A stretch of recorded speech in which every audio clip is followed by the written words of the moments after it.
Friends, how are you all? Jai Hind to all of you. आज हम discussion करने जा रहे हैं, स्टार्ट करने जा रहे हैं complex analysis UPSC mathematics optional के। अगर आप प्रिपरेशन कर रहे हैं तो इसका एक मॉड्यूल है कॉम्प्लेक्स एनालिसिस नाम से।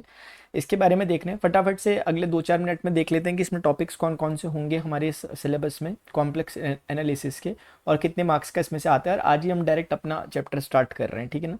क्योंकि मेरा मानना है कि एक सिलेबस में एनालिसिस करने के लिए एटलीस्ट हमें समझ वगैरह तो होनी चाहिए। वो तभी हो पाएगी जब हमने प्रॉपर टॉपिक वगैरह हम धीरे धीरे देखेंगे, तो ये चीज़ें लास्ट में भी कवर की जा सकती है। मेरा मानना तो यही, जब हम सब कुछ पढ़ लें। फिलहाल एनालिटिकल फंक्शन शायद आपने कभी अपने ग्रेजुएशन लेवल में पढ़ा होगा। सी आर इक्वेशंस, वैसे टॉपिक वही वाले हैं सारे जो ग्रेजुएशन लेवल के हैं। Analytic function, C R equations यानी काउची रीमान इक्वेशंस, उसके बाद Cauchy's theorem, Cauchy's integral formula, power series. यहाँ से क्वेश्चन काफ़ी पूछे जाते हैं, मतलब ये शुरुआत के टॉपिक में से काफ़ी क्वेश्चन पूछे जाते हैं। पावर सीरीज से भी क्वेश्चन पूछे जाते हैं, टेलर सीरीज और लॉरेंट सीरीज का से भी क्वेश्चन पूछे जाते हैं। काफ़ी चांसेस हैं यहाँ से पूछे आने के। हर एक टॉपिक से बेसिकली क्वेश्चन पूछे ही जाते हैं। जो काउची रेसिड्यूस थ्योरम है, इसमें कंटूर इंटीग्रेशन को मिक्स करके क्वेश्चन पूछे जाते हैं, और एक हैवी वेटेज क्वेश्चन बनता है, कम से कम 15 मार्क्स का क्वेश्चन यहाँ से बनता है। तो सारे टॉपिक हमें कवर करने हैं, क्योंकि कोई भी टॉपिक ऐसा नहीं है जिसको हम कहें कि हम इसे छोड़ देंगे, इसके बिना काम चल जाएगा। सारे टॉपिक लिंक्ड है आपस में। सिंगुलैरिटीज पढ़ेंगे तभी जाकर अच्छे से काउचीज रेसिड्यू थ्योरम हमें समझ में आ पाती है। तो ये एक ब्रीफ ओवरव्यू था। कितने मार्क्स के क्वेश्चन इससे आते हैं? लगभग आप ये मान के चलो कि 45 से 55 मार्क्स के क्वेश्चन इससे पूछे जाते हैं। ये इसका एवरेज है, इसके +-5 आप ऊपर नीचे कर सकते हो, वो चलेगा, ठीक है। तो इस तरीके से इसमें से पूछा जाता है, जो कि काफ़ी है अगर एग्जामिनेशन पॉइंट ऑफ व्यू पे हम बात करें। और कंपेरेटिवली टॉपिक बहुत बड़ा भी नहीं है, लेंथी भी नहीं है, थोड़े से अच्छी सी चीज़ें हैं, उन्हें कवर करते हुए अगर हम चलेंगे अपने हम जो मार्क्स हैं उसे सिक्योर कर सकते हैं इन्हीं क्वेश्चंस पे बार बार प्रैक्टिस करके। शुरुआत कर रहे हैं सबसे पहले कॉम्प्लेक्स नंबर के बेसिक से। कॉम्प्लेक्स नंबर नाम का जो चैप्टर है ना, ये क्लास 11th में पहली बार इंट्रोड्यूस हुआ था, जब आपने पढ़ना स्टार्ट किया था अपने +1 के लेवल पे, यानी कि क्लास 11th में आपने इसे पढ़ना शुरू किया था, ठीक है। वहाँ का जो बेसिक्स वगैरह है वो मैं फटाफट से डिस्कस कर लेता हूँ, ताकि एक बार रिकॉल हो जाए, रिफ्रेश हो जाए सारी चीज़ें जो आपने पहले पढ़ी हुई थी। देखिएगा, कॉम्प्लेक्स नंबर के बारे में मैं आपसे आज कुछ डिस्कशन जो मेरा आज होगा वो बेसिकली इंट्रोडक्शन पे होगा, और उन टॉपिक्स पे होगा जो आगे आने वाले हमारे लेक्चर्स में हमें हेल्प करेंगे। जैसे हाइपरबोलिक ट्रिग्नोमेट्री को भी मैं यहाँ पे थोड़ा समझाने की कोशिश करूंगा। इसीलिए आज का मेरा टॉपिक एक जीरोथ है, जीरोथ लेसन है, आप समझ सकते हो इसका। और इसमें मैं बेसिक्स को डिस्कस करने पर ज़्यादा फोकस करूंगा, जो आगे काम आएंगे, ठीक है। चलो अब इधर देखते हैं। कॉम्प्लेक्स नंबर के बेसिक्स में सबसे पहले ये आता है कि what do we mean by complex number. कोई नंबर जो कि a + आयोटा b के फॉर्मेट में लिखा जाता है उसे हम कॉम्प्लेक्स नंबर कहते हैं, जिसे हम z से रिप्रेजेंट करते हैं। z से जनरली हम इसे रिप्रेजेंट करते हैं, जहां पर ध्यान रखने लायक बात है कि a, b दोनों बिलोंग कर रहे हैं सेट ऑफ रियल नंबर को। b इमेजिनरी नंबर नहीं है, a भी इमेजिनरी नंबर नहीं है, they both are real number. Iota जुड़ जाने के कारण अब ये आयोटा बी कंप्लीटली एक इमेजिनरी नंबर कहलाएगा, लेकिन बी रियल नंबर है, ए भी रियल नंबर है, ध्यान देने लायक है। शुरुआत कर देता हूं छोटी सी बात से। आप यहां से समझ सकते हो कि अगर कोई कह रहा है कि x² = -1 हो गया, तो ये पॉसिबल नहीं हो सकता फॉर एनी रियल नंबर। अगर कोई बोल रहा for any real number, it will not be possible. So basically not possible का केस हो जाएगा। क्यों? क्योंकि किसी भी टर्म का स्क्वायर करने में कभी रिजल्ट नेगेटिव आ नहीं सकता। तो अगर मान लेते हैं, हम बोल रहे हैं कि चलो अगर मान लिया हो गया, कोई ऐसा नंबर एग्जिस्ट करता है, तो उसके लिए फिर हम ऐसा करते हैं, इसको इसके अंदर डाल देते हैं और इस चीज को हम एक नाम देते हैं, इसको हम आयोटा कहते हैं। ये बेसिक्स में डिस्कस कर रहा हूं। इसको क्या बोलते हैं हम? आयोटा बोलते हैं, आयोटा। तो ठीक है, आयोटा मतलब एक इमेजिनरी नंबर का रिप्रेजेंटेशन हो गया। तो रूट के अंदर -1 कभी पॉसिबल नहीं है, क्योंकि रूट के अंदर अगर -1 होगा तो जरूर उससे पहली कंडीशन ये रही होगी कि स्क्वायरिंग टर्म का आंसर नेगेटिव आया होगा। रियल नंबर के लिए पॉसिबल नहीं है, लेकिन इमेजिनरी वर्ल्ड में हम मान सकते हैं कि ऐसा हो रहा होगा। तो उस समय ये निकल के आता है। इसी आयोटा की कुछ प्रॉपर्टीज हैं। आयोटा स्क्वायर करोगे, यानी आयोटा इंटू आयोटा करोगे, तो आपके पास क्या आएगा? खुद सोचो, √-1 इसका स्क्वायर करोगे तो रूट से स्क्वायर कट जाएगा, -1 रिजल्ट आएगा। तो आयोटा स्क्वायर का आंसर -1 होता है। आयोटा क्यूब का आंसर कोई आपसे पूछेगा तो you can say iota square into iota. Iota square आपने भी देखा, -1 आया इंटू आयोटा, तो that will give you -, iota. Similarly iota की पावर 4 का रिजल्ट कोई पूछेगा तो आप बोल सकते हो iota square into iota square. Iota square -1 होता है, into -1, that will give you +1। और दूसरा ये भी कह सकते हो कि आयोटा क्यूब इंटू आयोटा, और उस हिसाब से आयोटा क्यूब, क्योंकि माइनस आयोटा आपने भी प्रूव किया ऊपर पे यहाँ पर, तो इसीलिए आप इसको आयोटा से मल्टीप्लाई करके आयोटा आयोटा आयोटा स्क्वायर हो जाएगा, और नेगेटिव उसके आगे से लगा हुआ आयोटा स्क्वायर हो गया। आयोटा स्क्वायर क्योंकि -1 होता है, वो +1 हो गया। तो दोनों ही तरीके से आप समझ सकते हो ये रिजल्ट आया। अगर इस चीज को मैं थोड़ा सा कंक्लूड करने की कोशिश करूं, मेरे पास क्या क्या निकल के आया? मेरे पास निकल के आया iota, iota square, iota cube, iota 4। अब आप बोल लोगे आयोटा 5 में क्यों नहीं गए? तो उसका कारण ये है कि आयोटा 5 में जब आप जाओगे तो you can call it like iota की पावर ये। उसके बाद आयोटा 6 को आप लिख सकते हो आयोटा की power 4 into iota square, and similarly so on. Iota 7 = iota की पावर 4 इंटू आयोटा की पावर 3। अगर आप देखोगे क्योंकि आयोटा की पावर 4 1 हो गया, तो इसलिए आयोटा रहेगा, ये सिर्फ आयोटा स्क्वायर रहेगा, ये सिर्फ आयोटा क्यूब रहेगा। कहने का मतलब है अगर आप इसके बाद लिखते हो iota 5, iota 6, iota 7, iota 8 type का अप टू सुमन जाते अगर आप, तो उस समय क्या निकल के बात ये आ रही है, बात सर ये निकल के आ रही है कि ये चीजें अपने आप को बार बार पीरियोडिक वे में शो करेंगी, क्योंकि ये चीज फिर से आयोटा बन जाएगी, ये चीज फिर से आयोटा स्क्वायर बन जाएगी, ये चीज फिर से आयोटा क्यूब बन जाएगी, और वो चीज फिर से आयोटा 4 बन जाएगी, और अप टू सुमन। ये आप समझ रहे होंगे, यहाँ सेपरेटली मैंने बताया। तो आई होप आपको ये बात समझ में आ रही होगी। तो ठीक है, एक बात अपने को समझ में आ गई है और बहुत अच्छे से समझ में आई है कि हमें सिर्फ iota, iota square, iota cube, iota 4 पर ध्यान देना है। इसमें भी इसकी वैल्यू तो सिर्फ आयोटा लिख रहे हैं, जिसको हम रूट का -1 कह रहे हैं, इसको हम समझ रहे हैं कि ये -1 के बराबर है, इसको हम समझ रहे हैं कि नेगेटिव आयोटा के इक्वल है, और इसको हम समझ रहे हैं कि +1 के इक्वल है। अगर आप इसमें भी एक खास बात देखो तो आपको एक बात नजर आएगी, अगर इन सारी वैल्यूज को आप ऐड करोगे, आप देखो इन सारी वैल्यूज को अगर आप एक बार ऐड करो तो आप देखोगे कि ये आयोटा माइनस आयोटा से -1 +1 से कट गया। तो कुल मिला के आपको शायद ये समझ में आने लग गया होगा कि इन चारों टर्म्स का सम करने पर रिजल्ट 0 आ रहा है, और ये बहुत ब्यूटीफुल रिजल्ट है। क्योंकि अगर मैं आपको थोड़ा सा बताऊं, जैसे देखो आयोटा है, आयोटा स्क्वायर है, आयोटा क्यूब है, आयोटा 4 है, आयोटा की पावर 5 है, आयोटा की पावर 6 है, अप टू जितना तक जा सकते हो चले जाओ, जितना जा सकते हो आप। मैं मान लेता हूं यहीं तक जाता हूं। मैं आपसे एक दावा कर लेता हूं कि आप किसी भी 4 कंसेक्यूटिव नंबर को उठाओ, उनका सम करो, पक्का 0 होगा। ये इसका मैजिक है कि आप देखोगे इन चारों का तो आपने भी देखा, क्योंकि आयोटा का मतलब आयोटा, आयोटा स्क्वायर का मतलब -1, आयोटा क्यूब का मतलब माइनस आयोटा, आयोटा 4 का मतलब +1। आंसर कितना आ रहा है? 0 आ रहा है, बिल्कुल 0 आ रहा है। लेकिन जरूरी नहीं है आप इनको उठाओ, आप आयोटा की पावर 2, आयोटा की पावर 3, आयोटा की पावर 4, आयोटा की पावर 5 को भी उठा के देख लो, लेकिन सीक्वेंस में उठाना और 4 उठाना लगातार, तो आप देखोगे इसका आंसर पक्का 0 हो रहा होगा। कैसे? आयोटा स्क्वायर से -1 होता है, आयोटा क्यूब हमने देखा माइनस आयोटा होता है, आयोटा 4 हमने देखा +1 होता है, आयोटा की पावर 5 क्या होता है? आयोटा की पावर 5 का मतलब होता है आयोटा की पावर 4 इंटू आयोटा, और आयोटा की पावर 4 1 होता है, तो ये सिर्फ आयोटा हो रहा है, और आप देखोगे फिर से आंसर 0 आ रहा है सम करने पर। तो ये एक रूल बन गया। रूल क्या बन गया? अगर मैं इसे थोड़ा ऐसे तरीके से लिखूं, सर आयोटा की पावर अगर मैं लिख रहा हूं 4n where n is equal to 1 to n let say, या आप इसे r कह लो इफ यू वांट, ठीक। तो एक हल्का सा रूल टाइप का मैंने बना दिया, ये बहुत बेसिक रूल है और कोई बहुत प्रॉब्लम नहीं है इसमें। r इज इक्वल टू 1 से n तक, इसका आंसर हमेशा 0 होगा। यानी कि अगर हम इसका मीनिंग क्या हुआ, सिग्मा को खोलोगे तो r के प्लेस पे 1 रखोगे तो it will give you like, आप शुरुआत से चल सकते हो, इवन आई शुड से 0 से चल रहा हूं मैं, तो जब मैं 0 से चलूंगा it will like this. Sorry, मुझे लगता है हमें 1 से ही चलना बेटर रहेगा, 1 से ही चलना बेटर रहेगा, ठीक है ना। आप समझ रहे होंगे आयोटा आना चाहिए स्टार्टिंग। वैसे वो डिपेंड नहीं करता, आप कहीं से भी चलो, 4 के पेयर बन रहे होंगे तो बात बन जाएगी। लेकिन जब मैं इसको 1 से ले जाऊंगा ना, तो अगर आपसे कोई पूछेगा कि अभी कितने नंबर है इसमें मौजूद, तो अब इसमें n नंबर है, तो ये सच मायनों में 4 का मल्टीपल बन पाएगा। 0 से लोगे तो फिर दिक्कत हो जाएगी, यहाँ 0 से लोगे तो ऊपर n-1 करना पड़ेगा। शायद आप मेरी बात समझ रहे होंगे, मैं कहना चाह रहा हूँ कि 1 से लेके n तक कितने नंबर्स होते हैं? n-1 + 1 ये होता है। कंसेक्यूटिव नंबर की काउंटिंग कैसे की जाती है? फाइनल में से इनिशियल को घटा के 1 जोड़ दिया जाता है, ठीक है। तो आप देखोगे कि इसका आंसर n आ रहा है, तो सही मायनों में इसका मतलब हमने n नंबर्स को देखा, और क्योंकि 4 है पावर में, तो इसका मतलब वो n पेयर बन गए 4-4 के, ठीक है, तब आंसर 0 आएगा, अदरवाइज नहीं आएगा। अच्छा, मैं समझा देता हूं इसको दूसरे तरीके से।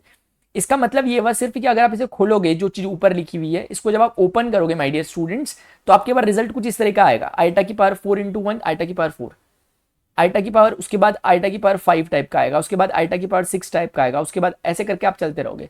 इसी को दूसरे तरीके से आप ऐसे भी लिख सकते हो, जो चीज मैंने यहां पर लिखी है, इफ यू वांट, तो आप इसको ऐसे भी लिख सकते हो। देखो, ज्यादा बेटर रहेगा मेरे ख्याल से। आप मेन बात समझ गए होंगे कि कोई भी 4 नंबर पकड़ोगे, उनका सम करोगे तो हमेशा कंसेक्यूटिव का आंसर 0 आएगा।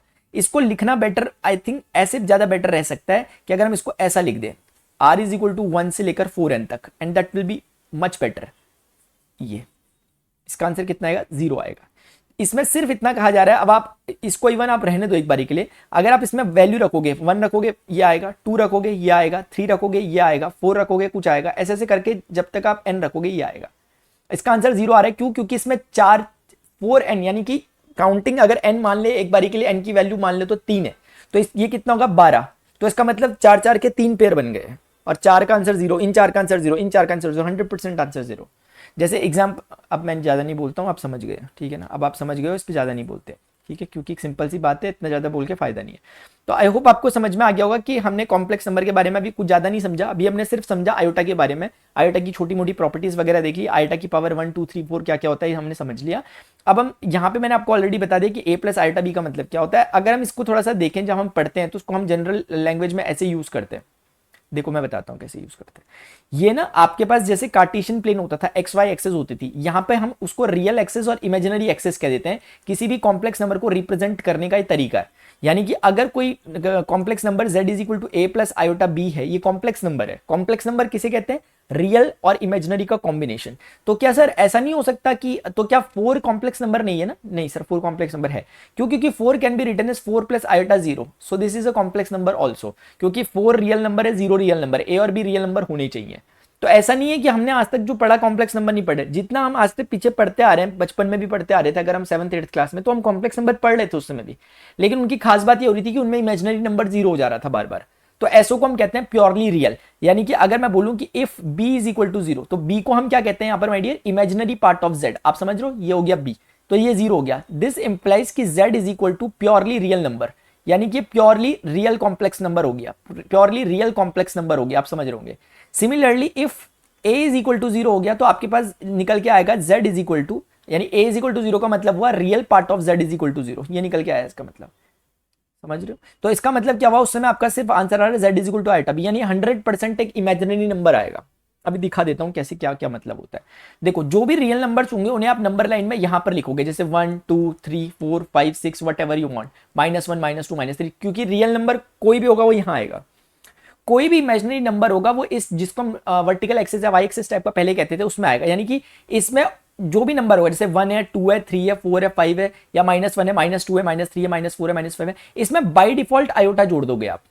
यानी कि माइनस आयोटा, -2 आयोटा, -3 आयोटा, इस तरीके से। तो आप समझ पा रहे होंगे कि अगर मैं जब कहता हूं, समझो मेरी बात, जब मैं कहता हूं कि b 0 हो गया, यानी कि जब मैंने बोला कि 0 हो गया, तो z a आ रहा है। z a आ रहा है मतलब कहने का मतलब z प्योरली रियल आ रहा है, मतलब आपका कॉम्प्लेक्स नंबर उस समय रियल एक्सिस में लाई कर रहा है, इसका मतलब। और सिमिलरली जब आपका रियल पार्ट 0 हो गया, तो आपका कॉम्प्लेक्स नंबर कंप्लीटली इमेजिनरी आ रहा है। इसका मतलब यह है कि आप ऐसे कॉम्प्लेक्स नंबर पर रिलाई करने लग गए जो कि इस बार कंप्लीटली लाई कर रहा है इस एक्सिस पर, इमेजिनरी। तो इमेजिनरी एक्सिस में हम बिल्कुल समझ पा रहे हैं कि इस एक्सिस की खास बात क्या है कि इसमें रियल पार्ट ऑफ z 0 होगा। इसकी खास बात क्या है सर? इसमें इमेजिनरी पार्ट ऑफ 0 होगा। वैसे ही जैसे x एक्सिस पे y 0 होता है और y एक्सिस पे x 0 होता है। शायद आप मेरी बात समझ रहे होंगे, बहुत बड़ी बड़ी बात है तो मैं कर भी नहीं रहा वैसे भी, ठीक है। अच्छा, इधर देखो, क्या आपको कोई पूछेगा अगर कि उसको रिप्रेजेंट करना तो कैसे करोगे? Sir z is equal to a plus iota b का, इनका रिप्रेजेंटेशन वैसे ही चलता है जैसे वेक्टर का रिप्रेजेंटेशन चलता था, वेक्टर का। हम तो ये रियल पार्ट हो गया और हमने यहाँ पे लिख दिया कि ये इमेजिनरी पार्ट हो गया, तो जिसमें आयोटा बाय डिफॉल्ट जुड़ा हुआ है। अब कहने का मतलब ये है कि जब आप बोलते हो z is equal to a plus iota b, तो आप कहना चाह रहे हो कि a कॉमा b जो है वो रियल नंबर को बिलोंग कर रहे हैं। a और b रियल नंबर है बेशक, तो मान लेते हैं कि हम रियल एक्सिस में a डिस्टेंस चले ऐसे, और फिर हम इमेजिनरी एक्सिस में b डिस्टेंस चले। क्यों चल रहा हूं ऐसे? क्योंकि साफ साफ बोला हुआ है कि इमेजिनरी एक्सिस में b डिस्टेंस चलना पड़ेगा। तो ये हो जाएगा b लेंथ वाइज, लेकिन इस कोऑर्डिनेट को आप कहोगे बीटा, b आयोटा। इस पर्टिकुलर पॉइंट को आप सिर्फ a कहोगे, अगर कहने की बात आ गई है तब की मैं बात कर रहा हूं। यानी इसका रिप्रेजेंटेशन होगा a, 0 इस पॉइंट का, और उस पॉइंट का रिप्रेजेंटेशन होगा 0, b आयोटा टाइप का। एक बात मैं बता रहा हूं आपको, ठीक है। तो कुल मिला के कहने का मतलब माय डियर स्टूडेंट्स इतना सही है कि अगर आप इन दोनों को आपस में कनेक्ट कर दे, तो लेट्स से पॉइंट को p हम a, b कह रहे हैं, तो उस समय जो ये वेक्टर टाइप का बना है, ये जो z वेक्टर लिखा है इसके ऊपर मैंने, इसे जनरली वेक्टर लिखेंगे नहीं हम, लेकिन इसका पूरा ट्रीटमेंट वेक्टर टाइप का रहता है।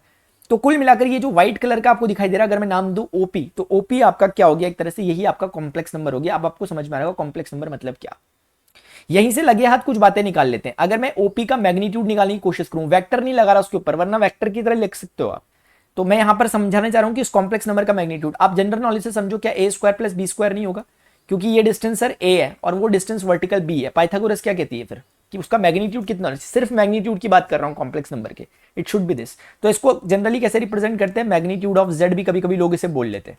तो अगर मैं थोड़ा सा समझाने की बात करूं कि मैग्नीट्यूड ऑफ z कितना है, तो a और b तो क्या है? कुछ भी नंबर है। तो इसे जनरलाइज वे में, अगर हम थोड़ा अच्छे वे में कहना चाहते हैं, सिस्टमैटिक मैनर में, शुड आई से कि यार ये रियल पार्ट ऑफ z है, क्योंकि a क्या है? Real part of z। आप ध्यान से देखो, a is what? Real part of z, z का real part, and b is what? Imaginary part of z। Imaginary part of z क्यों? क्योंकि वो आयोटा के साथ कनेक्टेड है, अदरवाइज हैं दोनों के दोनों रियल नंबर। ध्यान रखना मेरी जो बात मैं बोल रहा हूं।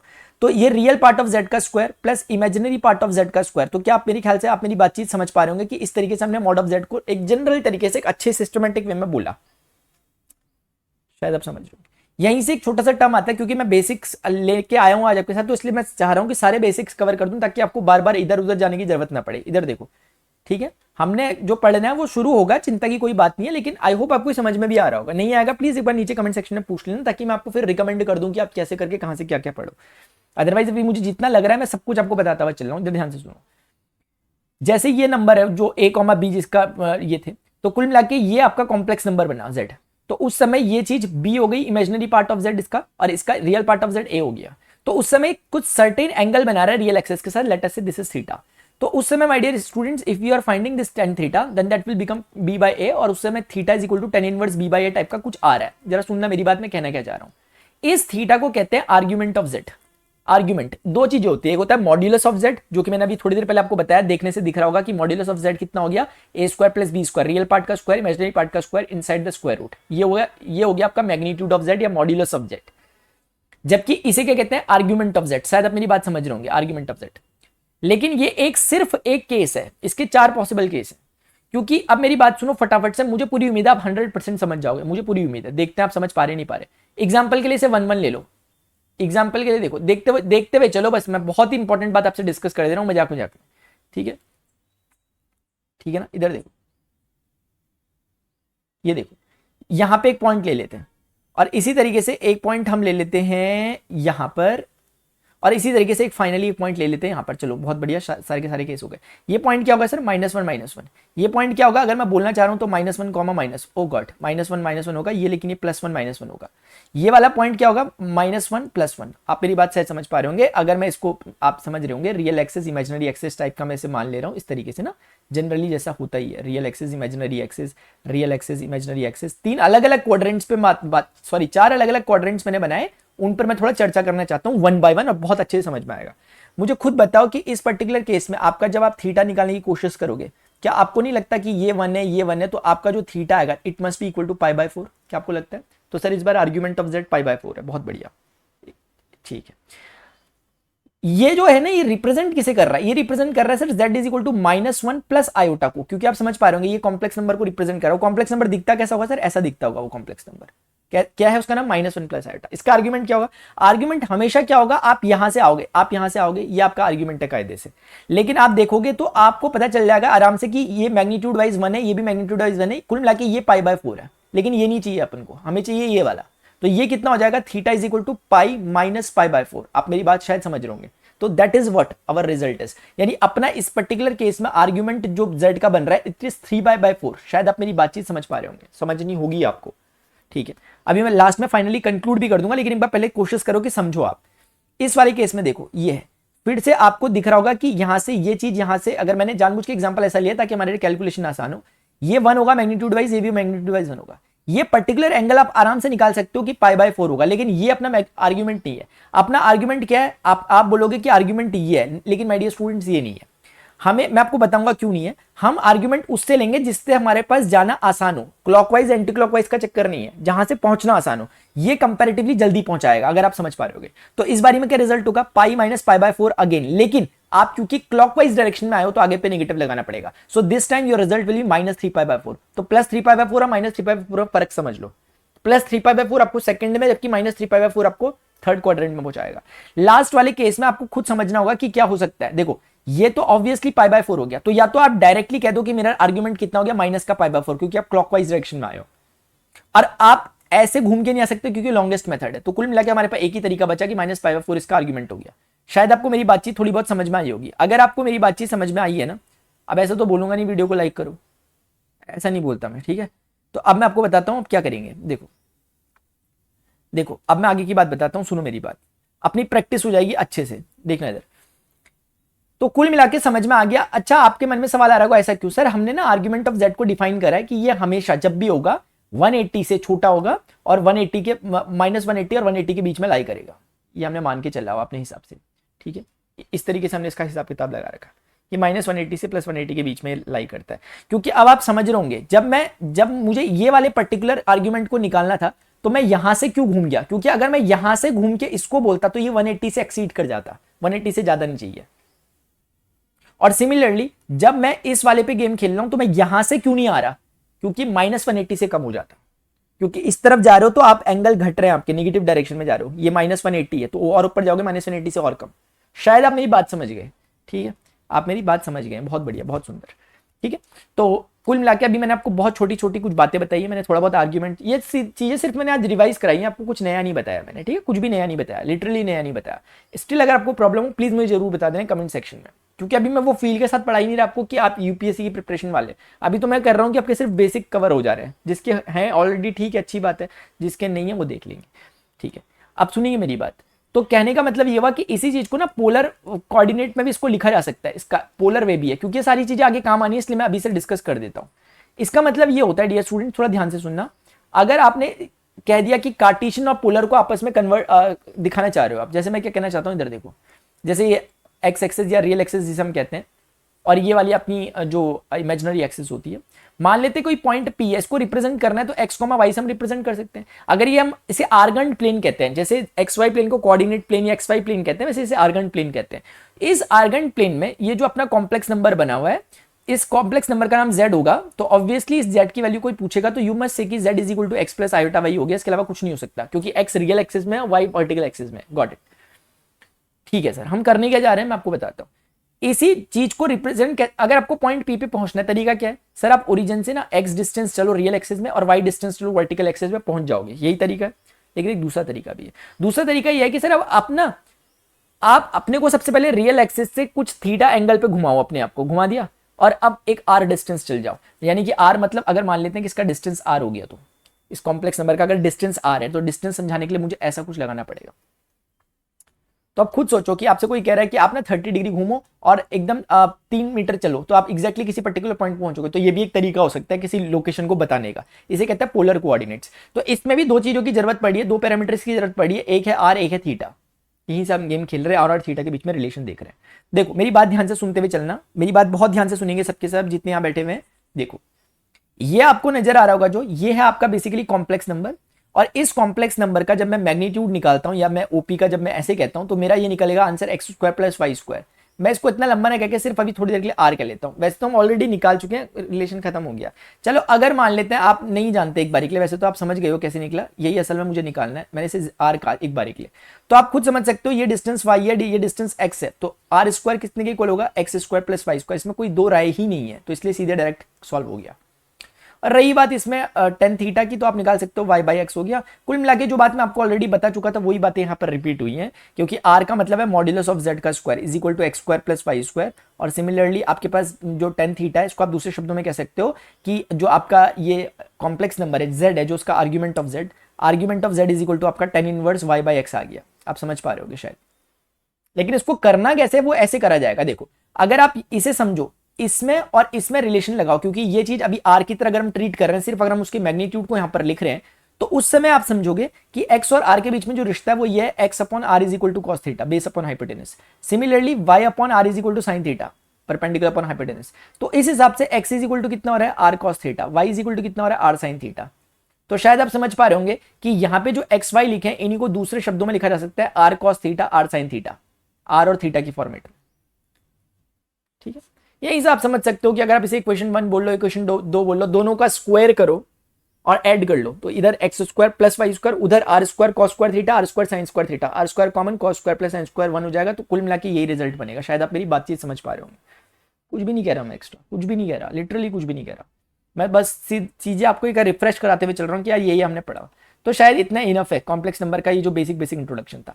छोटी सी बात अभी मैं आपको बता देता हूँ यहीं पर हाइपर ट्रिगोनोमेट्री के बारे में, क्योंकि ये भी एक इंपॉर्टेंट बात है, काफी इंपॉर्टेंट है। कई बार स्टूडेंट को पूरा पढ़ लेते हैं, पूरी मैथ्स खत्म कर लेते हैं, उन्हें कुछ आइडिया नहीं होता हाइपरबोलिक ट्रिगोनोमेट्री का। ये वैसे जब हम 12th के तुरंत बाद अपनी ग्रेजुएशन में आते हैं, उस समय ये चीजें थोड़ा स्टार्ट हो जाती हैं, ठीक है। तो मैं आपको हल्का सा बता देता हूँ। देखो ट्रिगोनोमेट्रिक फंक्शंस तो हम जानते हैं, एक होते हैं हाइपरबोलिक ट्रिगोनोमेट्रिक फंक्शंस।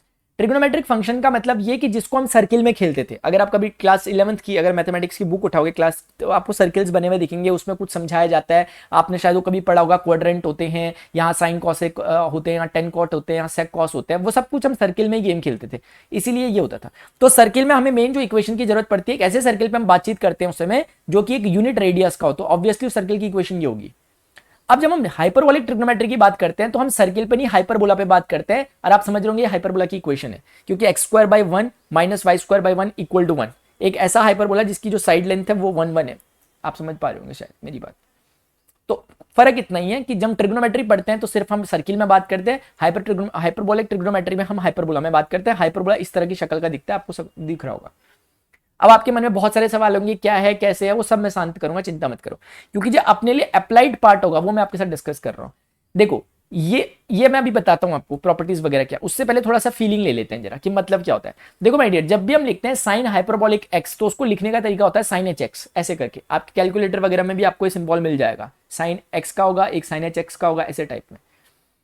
तो ये ना साइन हाइपरबोलिक एक्स की ये डेफिनेशन तो बिल्कुल याद कर लो, इसमें कोई दो राय नहीं है कि साइन हाइपरबोलिक एक्स का मतलब होता है ई की पावर एक्स माइनस, धीरे धीरे याद हो जाएगा, आपको याद नहीं हो रहा, मैं लिख के दिखाता हूं एक बार खुद अपने हाथों से। देखो साइन एच एक्स क्या लिखो, ई की पावर एक्स लिखो, ई की पावर माइनस एक्स लिखो, बाई 2 लिखो, बहुत दिक्कत हो रही है लिखने में। कॉस एच एक्स में भी सेम काम करो, कॉस एच एक्स में भी सेम काम करो, ई की पावर एक्स लिखो, ई की पावर माइनस एक्स लिखो, बाई 2 लिखो, बस कॉस एच एक्स में प्लस आ जाएगा, इसमें माइनस आ जाएगा। साइन में आप जानते हैं शुरुआत से डिफरेंशिएशन वगैरह वहां पे भी नेगेटिव नेगेटिव आता रहता है इसमें, तो इसीलिए आप समझ गए। तो एक तरीके से अगर आपको याद हो गया तो मैं कुछ आपको फील करा सकता हूं ताकि आपको थोड़ा कुछ समझ में आए कि हाइपरबोलिक ट्रिग्नोमेट्री मतलब क्या। इधर देखो, इसके ग्राफ को थोड़ा सा स्टडी करते हैं। Sine h x is equal to कितना मैंने बताया, ई की पावर एक्स, उसके बाद दोबारा ई की पावर माइनस एक्स अपॉन 2, लेकिन साइन है तो नेगेटिव आ जाता है। अब एक बार इसको डिस्कस करते हैं। कैन आई जस्ट से कि this can also be written like this, ये जो मैंने लिखा अभी, और इसका ग्राफ हम जानते हैं, बना सकते हैं बहुत आसानी से। आपको अगर मैं बताऊं, बोलूं कि आपको मैं 1 बाय 1 बनाना सिखाता हूं ग्राफ, जैसे y is equal to E की पावर एक्स का ग्राफ क्या होगा, तो देखो ये शायद हम जानते होंगे y is equal to E की पावर एक्स का ग्राफ, ये मैं ट्रांसफॉर्मेशन ऑफ ग्राफ 1 बाय 1 बता रहा हूं आपको, एकदम से नहीं बता रहा। ये पॉइंट डेफिनेटली कितना होगा 0,1, क्यों सर, क्योंकि ये y एक्सिस है और y एक्सिस में x 0 होता है, जैसे ही आप x यहां 0 रखोगे y कितना निकल के आएगा 1। तो वट एवर इट इज, ई की पावर x हो या कुछ भी हो आपके पास, इस तरह से ये होगा। लेकिन अगर ये e की पावर x बाई 2 है तो इस पर्टिकुलर केस में फिर ये पॉइंट हाफ हो जाएगा। अगर मैं इस पर्टिकुलर ग्राफ को बनाने लग गया, अगर मैं साथ ही साथ आपको दिखाने लग गया कि e की पावर x बाई 2 कैसा दिखता है, क्योंकि y is equal to E की पावर x मैंने दिखाया, अगर e की पावर x बाई 2 पे बात करेंगे कुछ ज्यादा फर्क नहीं होगा, बस इतना फर्क हो जाएगा, स्ट्रक्चर सेम रहेगा, लेकिन x 0 रखने पे 1 होगा तो 1 बाई 2 आएगा, यानी इस पॉइंट का नाम 0,1 बाई 2 हो जाएगा, इतना ही फर्क होगा, structure wise same to same रहेगा। ठीक है, तो अभी जो मैं चीजें समझाने चाह रहा हूं उन पर फोकस करें, ठीक है, उन पर फोकस करें, ये तो मैं आपको रफली बता रहा था। देखो तो y is equal to E की पावर x बाई 2 का ग्राफ क्या होगा, कोई पूछेगा तो हमने एकदम से पहले से बना दिया, उसके बाद आगे बात करते हैं। सर ये कुछ इस तरह का होगा, 0,1 बाई 2 होगा, लेकिन मैं लिख नहीं रहा, कॉम्प्लिकेशन क्रिएट होगा, खाली लिख लिख के चीजें ज्यादा घिसपिच हो जाएंगी, इसलिए लिख नहीं रहा। Got it. अब आगे बढ़ते हैं, आगे क्या बढ़ते हैं कि हमारे पास ये तो हमें समझ में आ गया, लेकिन सर हमें ना ई की पावर माइनस एक्स बाई 2 का, तो उसके लिए जरूरी है कि आपको y is equal to E की पावर माइनस एक्स का ग्राफ आए। तो ये कैसे होगा, क्योंकि देखो e की पावर x का ग्राफ कैसे था, ये था ना, y is equal to E की पावर x का ग्राफ, e की पावर माइनस एक्स का ग्राफ, जस्ट इसका y एक्सिस के अलोंग रिफ्लेक्शन ले लो, y एक्सिस के अलोंग जस्ट इसका रिफ्लेक्शन ले लो। यानी मैं कहना चाह रहा हूं, देखो आप y एक्सिस को मिरर मानोगे तो क्या आपको नहीं लगता, मैं ज्यादा नहीं बोलूंगा, आप देखो आपको दिखने लग जाएगा ये, this is what y is equal to E की पावर माइनस एक्स का ग्राफ। मैं बताता हूं ऐसा क्यों हुआ, क्योंकि y is equal to E की पावर माइनस एक्स का मतलब y is equal to 1 upon E की पावर x है, वो नीचे तो कभी नहीं जाएगा। पूछो क्यों नहीं जाएगा, क्योंकि सर ई की पावर x कभी नेगेटिव हो ही नहीं सकता, क्योंकि x की कुछ भी वैल्यू डाल दो आप, यहां लगने से जरूर लग रहा होगा नेगेटिव रिजल्ट देगा, लेकिन नेगेटिव कभी देगा नहीं, क्योंकि ई की पावर x जो भी देगा हमेशा पॉजिटिव रिजल्ट देगा, क्योंकि e is just a positive number, और x कुछ भी रख सकते हो आप, चाहे नेगेटिव मतलब नेगेटिव पॉजिटिव कुछ भी वैल्यू रख लो, you will always get a positive result. और उसमें भी ये दिख रहा है कि x बढ़ने के साथ साथ आपका y घटता रहेगा, इस पर्टिकुलर को देखकर, इसको देखकर फील हो रहा है कि y is equal to E की बार x को देख के फील हो रहा है कि x बढ़ने के साथ y बढ़ता रहेगा, तो देखोगे x बढ़ रहा है y बढ़ेगा, बिल्कुल बढ़ेगा सर, क्योंकि ये इंक्रीजिंग टाइप फंक्शन है। अगर आप थोड़ा इंक्रीजिंग डिक्रीजिंग जानते हो, डेरिवेटिव लेके भी देख सकते हो, और यहाँ पे भी डेरिवेटिव लेके देख सकते हो कि डिक्रीजिंग टाइप का फंक्शन है, क्योंकि x आगे बढ़ रहा है तो व्हाइट कलर का ग्राफ आप देखो y की वैल्यू को कम कर रहा है, हर तरीके से दिख रहा है, न्यूमेरिकली दिख रहा है, डेरिवेटिव लेके दिख रहा है, बाकी ग्राफ से दिख रहा है, हर तरीके से दिख रहा है। फिलहाल तो मेरे पास y is equal to E की पावर माइनस एक्स का ग्राफ पता चल गया कैसा होता है, लेकिन e की पावर x बाई 2 का ग्राफ कैसा होगा, हाँ वैसे ही होगा स्ट्रक्चर वाइज, और दोनों को दोनों एक्जैक्टली एक ही पॉइंट पे मीट करेंगे, 1/2 टाइप पे मीट करेंगे, क्योंकि again if you are y is equal to E की पावर माइनस एक्स बाई 2 पे बात करोगे, x 0 रखोगे, again you will get half, तो इसका मतलब ये दोनों के दोनों ग्राफ को अगर मैं एक ही ग्राफ में बनाना चाहूँ तो ऐसे दिखेंगे। और मैं अगर यहाँ पर इस पॉइंट को e की पावर x ना कह के अब e की पावर x बाई 2 भी कह दूं तो कोई समस्या किसी को नहीं होनी चाहिए, क्योंकि मैं जस्ट पॉइंट बदल दूंगा, 0,5 हो जाएगा वो 0,1 की जगह, तो बहुत सुंदर, इतना काम भी हो गया। तो आई थिंक आपको इतना समझ में आ गया होगा। लेकिन सर हमें ना उन दोनों को माइनस है उनके बीच में सिंबल, यानी माइनस का मतलब हमें ना ग्राफ का प्लस या माइनस करना आना चाहिए, नहीं आता होगा अगर आपको तो मैं बता देता हूँ। अगर दो ग्राफ को प्लस करना है तो देखो कैसे हो गए, क्योंकि इस चीज का दूसरे शब्दों में मतलब क्या है, ई की power X by 2 plus minus E की पावर माइनस एक्स बाई 2, यही तो मतलब है इसका।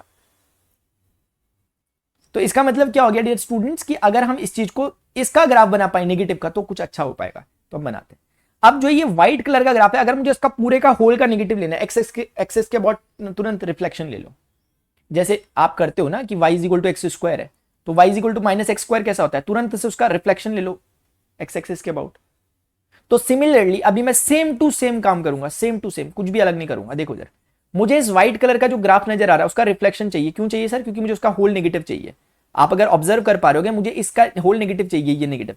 तो मैं अगर इस व्हाइट वाले ग्राफ का तुरंत से यहां पर रिफ्लेक्शन लूंगा, so will I get this kind of thing? क्या मुझे ये कुछ मिलेगा? And this is what the graph of minus E की power minus X by two. शायद आप मेरी बातचीत समझ पा रहे होंगे। और अगर मैं बोलूं कि मुझे इस व्हाइट कलर के ग्राफ की जरूरत नहीं है, तो आपको अतिशयोक्ति इसमें होनी नहीं चाहिए। ये हो गया मेरा ग्राफ, सिर्फ ये बन गया,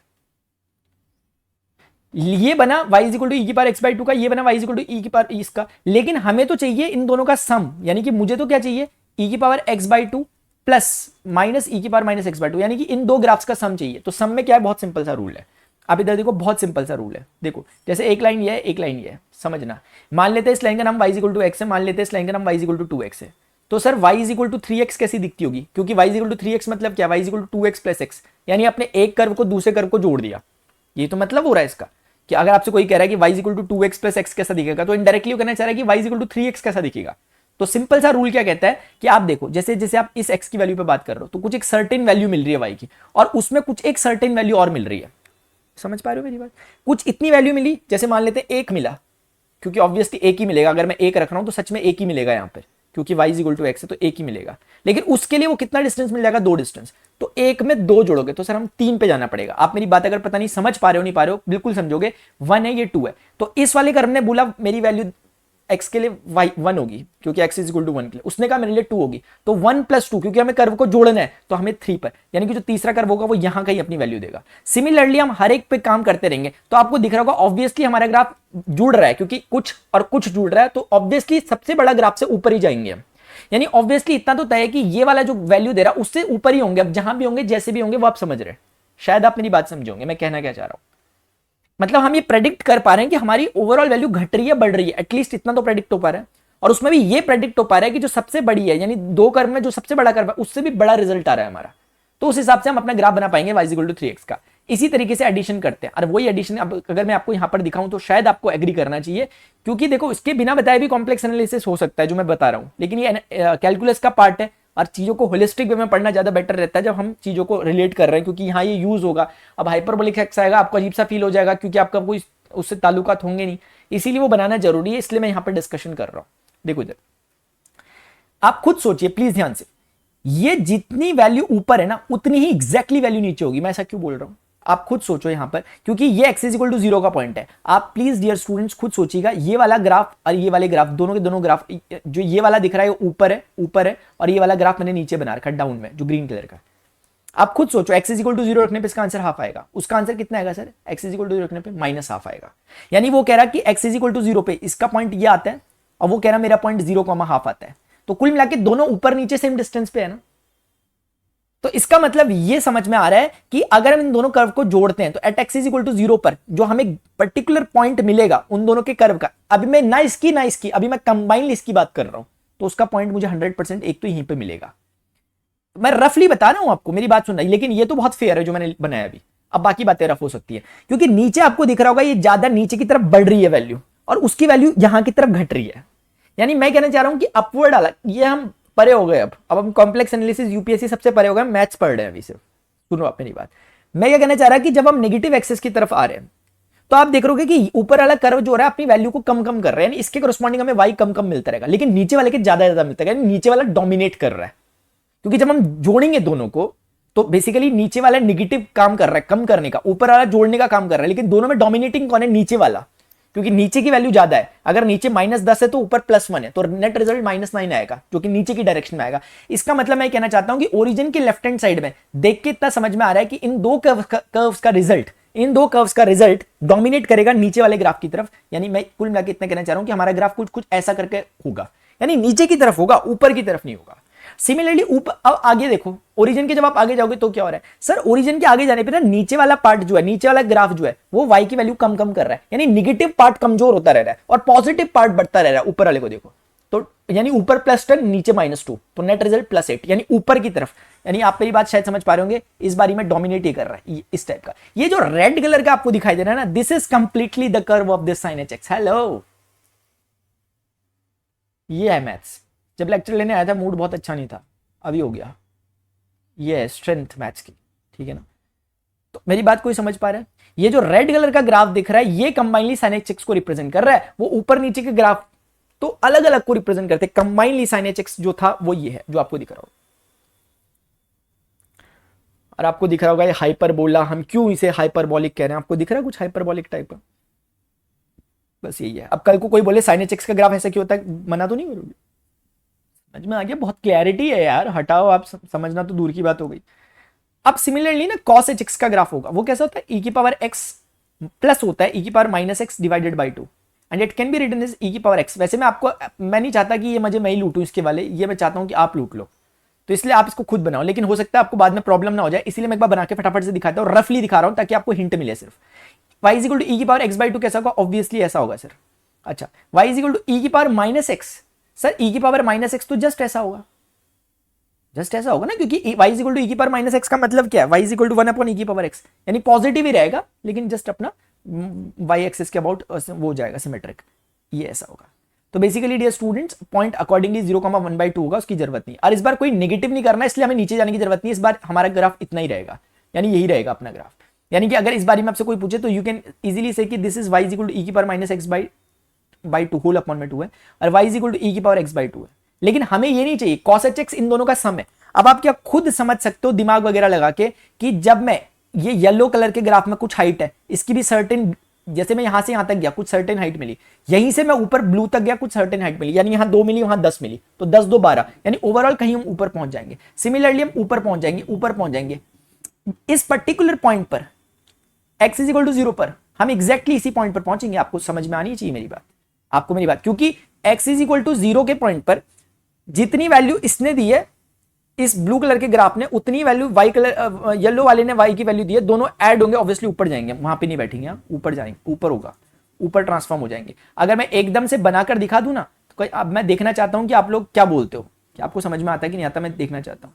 देखो ये ओरिजिन है, यानी अगर मैं इन दोनों कर्व्स को जोड़ रहा हूं, येलो कर्व और उसको, तो मेरा जो कंबाइंड रिजल्ट आएगा that will look like this, इस तरह का रिजल्ट आएगा। वो मेरा रेड कलर का ग्राफ cos hx का ग्राफ है, रेड कलर का ग्राफ cos hx का ग्राफ है, ध्यान से देख लो आप, मैं कुछ नहीं बोल रहा। क्यों है, कैसे आपको मैंने कर्व को ऐड करना सिखाया, वो बहुत इंपॉर्टेंट पार्ट मैंने आपको बताया, क्योंकि आप ऑब्वियसली समझ पा रहे होंगे, क्योंकि ये वही केस है कि छोटे दोनों वैल्यूज पॉजिटिव रिजल्ट दे रही है, तो कुछ पॉजिटिव मिलकर एक बड़ा पॉजिटिव बनेगा, जो ऑब्वियसली इन दोनों पॉजिटिव में सबसे बड़ा होगा। यानी इस केस में आपको दिखाई दे रहा होगा कि एक्स के जब हम ग्रेटर देन 0 वाले पोर्शन में जा रहे हैं तो ब्लू वाला पोर्शन डोमिनेट कर रहा है, जब हम एक्स के लेसर देन वाले पोर्शन में जा रहे हैं तो रेड वाला पोर्शन डोमिनेट कर रहा है, क्योंकि उसकी वैल्यू ज्यादा आ रही है। लेकिन दोनों ही केस में अपना जब हम जोड़ेंगे दोनों को, तो पॉजिटिव मिलकर एक बड़ा पॉजिटिव बनेगा, जो कि उन डोमिनेटिंग से भी सबसे ऊपर होगा। यानी इस केस में वो ब्लू से भी ऊपर होगा, उस केस में वो येलो से भी ऊपर होगा। समझ गए आप? बहुत बढ़िया, शाबाश, बहुत सुंदर, बहुत सुंदर। एटलीस्ट समझ में आ गया ना हाइपरबोला क्या। अब हो जाएगा, अब बीच बीच में क्या होगा भाई, इनके नाम वगैरह आएंगे तो वो करना बहुत मुश्किल काम हो जाएगा कि अपने लिए यार। ठीक है, कुछ भी नहीं होगा, मैं बताता हूँ आपको क्या है। जैसे कुछ आइडेंटिटीज है, देखो sin h माइनस एक्स का आंसर माइनस sin hx होता है। अब आप हिसाब किताब लगा के सोचने की कोशिश करना कि ऐसा क्यों होता होगा, क्योंकि अब तो हम ग्राफ वगैरह भी जानते हैं, अब कोई मजाक थोड़ा ना चल रहा है यार। देखो देखो, हाँ इधर देखो, एक्स वाई, ये कर्व आपको दिख रहा है, ये y is equal to sine x का ग्राफ है। जब आप बचपन में पढ़ते थे y is equal to sine x ऐसा कुछ दिखता है। मैं नहीं बोल रहा 0, 90, 180 सब जानते हो कौन कहां पर है। कुल मिला के इतना तो जानते ही हम कि -1 से लेके +1 के बीच में लाई करता है रेंजेस की। अब इस ग्राफ को देखिए, कभी कभी देखो हमें पता नहीं रहता ना, बचपन में हमने पढ़ा नहीं होता है, पढ़ाया नहीं होता है, हमने ध्यान नहीं दिया होता, क्योंकि हमारा ध्यान कभी कभी होता है शॉर्ट ट्रिक्स वगैरह इन पे, तो हम चक्करों को भूल जाते हैं। जैसे कभी कभी हमने पढ़ा है sine of minus x is equal to sine of negative का एक्स होता है। कई बार लोगों को नहीं पता ही क्यों होता है, पता तो है कि होता है, क्यों पता नहीं। इसके 2-4 अलग अलग से एक्सप्लेनेशन हो सकते हैं, उनमें से ग्राफ वाला एक्सप्लेनेशन अभी दे देता हूं। क्योंकि आप खुद सोचो कि ये बोल रहा है कि जब आपने नेगेटिव एक्स रखा, आप इधर देखो, जैसे अगर मैं बोलता हूं कि मैंने साइन ऑफ -30 को निकालने की कोशिश कर रहा हूं, देखो ध्यान से देखना, देखो यहां कहीं -30 डिग्री होगा और यहां कहीं समवेयर +30 डिग्री होगा। आप देखो -30 डिग्री कितनी वैल्यू दे रहा, ये जो आपको वैल्यू दिखाई दे रही होगी, मैं कलर दे देता हूं इसे, ये वैल्यू, ये कुछ जो कि लगभग हाफ वैल्यू दिख रही है, लेकिन निगेटिव का दिख रही है। क्या दिख नहीं रही नेगेटिव का? आपको नहीं दिख रही कि नीचे जा रही हो वैल्यू, तो आपको दिख रहा होगा कि इसकी वैल्यू सर नेगेटिव में जा रही है नीचे। दूसरे शब्दों में आप इसे ये बोल सकते हो कि सर ये वही है जो कि साइन 30 की वैल्यू, क्योंकि साइन 30 की वैल्यू जितनी है उतनी ही वैल्यू है उसकी भी एग्जैक्टली, लेकिन वो ऊपर वो नीचे, इसीलिए हम कहते हैं कि sine of minus x is equal to minus of sine x. आपको समझ में आ रहा होगा, यानी साइन एक्स पे लगाने पे जो रिजल्ट आ रहा है माइनस एक्स पे लगाने पे जस्ट अपोजिट आ रहा है उसका। ये कहना चाह रहा है, वो कहना चाह रहा है कि एक्स पे जो एंगल आता है और माइनस एक्स पे जो रिजल्ट आता है वो दोनों जस्ट अपोजिट है, ये कहना चाह रहा है वो। अगर आप सोचने पे आ जाओ तो समझ गए मेरी बात को, मेरी बात को समझ गए आप, शाबाश। तभी तो आपको मेरी बात अगर अभी क्लियर नहीं हुई तो अब हो जाएगी। देखो तभी तो लोग कहते हैं कि cos of minus x cos x होता है। ऐसा क्यों कहते हैं सर? सर ऐसा इसलिए कहते हैं ना क्योंकि कॉस एक्स का ग्राफ ऐसा होता है। अब आप सोचो कि प्लस 30 रखो या माइनस 30 रखो, आपको दोनों में वैल्यू सेम टू सेम नहीं मिलेंगी क्या? तो कॉस माइनस एक्स पे भी वही काम कर रहा है जो प्लस एक्स पे कर रहा है, इसलिए दोनों इक्वल। ठीक है, तो आई होप आपको इतना समझ में आ गया। लेकिन अभी मैं क्या बताना चाह रहा था, अभी तो मैं कुछ थोड़ा सा, अब मैं यही काम अगर मैं आपको बोलूं कि प्रैक्टिस के तौर पे आप इस पे करने की कोशिश करो, क्योंकि पूरा गेम है ग्राफ का, ग्राफ ही नहीं पता कहां से खेलोगे। मैं चाहता आपको डायरेक्ट ग्राफ बोल देता अभी, लेकिन मैंने आपको ग्राफ प्रॉपर्ली बना के कुछ दिखाने की कोशिश की कि वो नीचे से आ रहा है, यूं करके इस तरह का जा रहा है। This is what the graph of sine x. बहुत तगड़ा फील हमें, बहुत तगड़ा फील, क्योंकि हमने सिर्फ ग्राफ नहीं लिखा यहाँ पे, हमें ग्राफ के पीछे का फील पता है कि कैसे आया वो, इसके अगल बगल में कौन कौन बैठे हुए। अब कोई बोल रहा है, आप खुद सोचो माय डियर, क्या आपको नहीं लगता कि एक्स पे जो वैल्यू आ रही है वही वैल्यू नेगेटिव एक्स पे आ रही होगी? हाँ, सिमेट्रिक, सिमेट्रिक है, पूरा सिमेट्रिक है। आप देखिए प्लीज, वो कहां गया ग्राफ? मैंने रब कर दिया क्या? वैसे करना नहीं चाहिए था मुझे, नहीं किया मैंने। आप देख रहे हो, आप इसमें देखो बिल्कुल सिमेट्रिसिटी है, क्योंकि ग्राफ में आप, मेरे ग्राफ बनाने में भले ही दिक्कत हो सकती है थोड़ी बहुत, लेकिन काफी सिमेट्रिक ग्राफ है, इसलिए आप समझ गए। इसलिए आप समझ गए कि जो वैल्यू इसकी ऊपर पे दे रहा है वही वैल्यू उसकी नीचे पे देगा, तो यानी कि एक्स पे जो आंसर है माइनस एक्स पे भी वही आंसर होगा। So that's why they are saying this. Hello, that's why they are saying this, that's why they are saying this कि हाइपरबोलिक फंक्शंस पे नेगेटिव पे वही वैल्यू है जो पॉजिटिव पे, लेकिन नेगेटिव का फर्क है। आप मुझे बताएं कर्व को देखकर कि कॉस के साथ क्या होना चाहिए? क्या कॉस आपको सिमेट्रिक नहीं लग रहा? सिमेट्रिक है सर, पैराबोला सिमेट्रिक है। एक्स पे जो वैल्यू आ रही है माइनस एक्स पे ही होगी। That's why hello, that's why they are saying what, they are saying this कि माइनस एक्स और एक्स पे सेम है। हेलो, अब भले याद करने वाले उनको ज्यादा मतलब नहीं है, वो बोलेंगे यार वही जो होता था उस समय भी उन्होंने याद किया, उस समय भी उन्होंने याद ही किया जब 11 12 में पढ़ा कि साइन ऑफ, मैं कह रहा हूं किसी ने किया, अगर आप नहीं है और कोई नहीं है, मैं कह रहा हूं एक केस है वो जिसने किया याद, उसने ये किया, बचपन में पढ़ा, आज भी उसने याद ही करा, उस दिन भी उसने याद ही करा था, आज भी उसने याद कर लिया कि जैसे उसमें होता था। और हमें क्या फायदा हुआ? अगर हमें उस समय एक्सप्लेनेशन पता था तो आज भी हमने एक्सप्लेनेशन उसी तरीके से लगा दिया, तो आज भी हमें समझ में आया बिना याद करे, कॉस का भी समझ में आ गया। ठीक है, ऐसे ही करके माय डियर स्टूडेंट्स बाकी की आइडेंटिटीज हैं। कॉस एच स्क्वायर, थोड़ा सा यहां पे ध्यान देने वाली बात यह है कि जैसे वहां पे साइन स्क्वायर एक्स होता था plus cos square x is equal to 1 होता था, यहां पे cos square x minus sine square x, sorry h में अगर आप देखोगे हाइपरबॉलिक में दैट इज इक्वल टू 1 होता है। हो सके तो ध्यान रखो, लेकिन मैं कहता हूं कि आप इसे सोचो कि कैसे हुआ, होमवर्क में कैसे सोचोगे। अगर आपको ये आता होगा कैसे हुआ तो ही कर पाओगे वो कैसे हुआ, ये आता होगा कैसे हुआ sign square x plus cos square x, तभी कर पाओगे कि नीचे वाला कैसे हुआ। आई होप आप मेरी बात समझ पा रहे हो। ठीक है, बाकी ये प्रॉपर्टी थोड़ी ध्यान रख लो इसमें, अगर रख सकते हो, क्योंकि वहां पे क्या होता है sex square x minus ten square x 1 होता है, यहाँ पे sex square x plus ten square x, बस थोड़ा फर्क होता है। ठीक है, बाकी मुझे कोई खास अभी बोलने की जरूरत नहीं है। बाकी मैंने आज काफ़ी टाइम ले लिया, बिल्कुल मैं खुश हूँ इस टाइम से जो मैंने लिया, क्योंकि इसमें मुझे लगता है कि काफ़ी कुछ आपकी क्लैरिटी डेवलप हुई होगी, क्योंकि आगे जाके मुझे हाइपरबोलिक फंक्शंस को इस्तेमाल करना है। आगे देखोगे, आगे जो मैंने क्वेश्चंस वगैरह लिखे हुए हैं यहाँ पे देखो, मैंने कई चीज़ें लिखी हुई हैं, आपके फॉर्मुले वगैरह सभी स्लाइड्स जो बना रखी है मैंने, आपको दिखा देता हूँ मैं, क्योंकि उस समय जब मैं इनका जिक्र करूंगा sine h theta cos h theta, तब आप ये ना बोलो कि ये कहाँ से आ गया, अब तब आपको बहुत तगड़ा पहले से ऑटोमेटिक फील हो, तभी तो हम कर पाएंगे। तो होपफुली स्टूडेंट्स जो कुछ मैंने आज आपको पढ़ाया आपको समझ में आया होगा। अगर आपको लेक्चर इन्फॉर्मेटिव लगा, कॉम्प्लेक्स एनालिसिस का पहला लेक्चर था, आप देख रहे हो कि मैंने यूपीएससी मैथमेटिक्स ऑप्शनल को मैं यहाँ पर पढ़ा रहा हूँ, एक बड़ा जिम्मा मैंने यहाँ पर लिया है, क्योंकि यूपीएससी मैथमेटिक्स ऑप्शनल से एक्सक्लूसिवली यूट्यूब में अभी तक फिलहाल कोई इस तरीके से नहीं पढ़ा रहे हैं, आधा सिलेबस खत्म, इस तरीके से चीज़ें हो रही है। लेकिन मैंने सोचा कि पढ़ा रहा हूँ तो ढंग से ही पढ़ाऊँ, इससे अच्छा नहीं पढ़ाऊँ, और मैंने पढ़ाना स्टार्ट कर दिया। अभी नहीं, एनालिटिकल ज्योमेट्री खत्म हो गई है ऑलमोस्ट, पता नहीं आपका वीडियो देख रहे हो तब तक तो पता नहीं क्या क्या खत्म हो गया, ऑर्डिनरी डिफरेंशियल क्वेश्चन शुरू हो चुका है, दूसरी तरफ हमारे कॉम्प्लेक्स एनालिसिस चल रहा है। ये तब की स्थिति है जब मैं वीडियोस डाल रहा हूँ, लिटरली आपको बोलूँ तो 5 और 10 आ रहे हैं, जबकि मेरा जो मैंने शुरू किया अपना जो यूट्यूब चैनल 2017 से शुरू किया हुआ, अभी जिस समय आप मैं वीडियो बना रहा हूँ 1,13,000 मेरे सब्सक्राइबर्स हैं, जो कि 11th 12th वगैरह के, इन सबको हटा के मैंने यूपीएससी मैथमेटिक्स ऑप्शन पे फोकस किया है। सिर्फ व्यूअरशिप की बात हो अगर, तो मैं बोल सकता हूँ कि 2 दिन में कैसे करें, 5 दिन में कैसे करें, यूपीएससी के लिए कैसे पढ़ें, सिग्मा रूल, ये रूल वो रूल चला के वीडियो शॉर्ट शॉर्ट बना सकता हूँ, बन सकते हैं आराम से, बहुत अच्छे व्यूज़ आते हैं। लेकिन वो वैल्यूएबल नहीं है, वो वैल्यू एडिशन नहीं कर पाएंगे। उससे स्टूडेंट 2 मिनट का हो सकता है एक बार के लिए मोटिवेट हो भी जाए, लेकिन वो आपको लंबे समय तक साथ नहीं देंगे। लंबे समय तक 7 लेक्चर्स देंगे जिसमें यहाँ बैठ के लगे रहना पड़ता है, लगे रहना पड़ता है। तो जब हम इस तरह के लेक्चर बनाते हैं या कोई एजुकेटर इस तरह के लेक्चर बनाते हैं, तो उसका मतलब कभी भी ये नहीं है कि हमें ये नहीं पता कि क्रिएटर्स कैसे व्यूज़ वगैरह लाए जा सकते हैं, पता है। लेकिन वो अ, अंदर का वो वाला जो है ना, वो बोलता है कि नहीं यार, हम इसके लिए, इस पे जो चीज़ की भी रिक्वायरमेंट है उस पर फोकस करना चाहिए, इसलिए करते हैं। तो आप इन चीज़ों के साथ जस्टिस करने की कोशिश किया कीजिए, ठीक है। जैसे आप कभी कॉमेडी वीडियोस, रील्स या कुछ भी और चीज़ें शेयर कर लेते हो ना, वैसे कभी कभी वीडियो लेक्चर्स हमारे भी शेयर कर लेने चाहिए। अभी के लिए इतना ही, मिलते हैं अपने नेक्स्ट सेशन में। Till then good bye, see you, take care, जय हिंद, बाय बाय।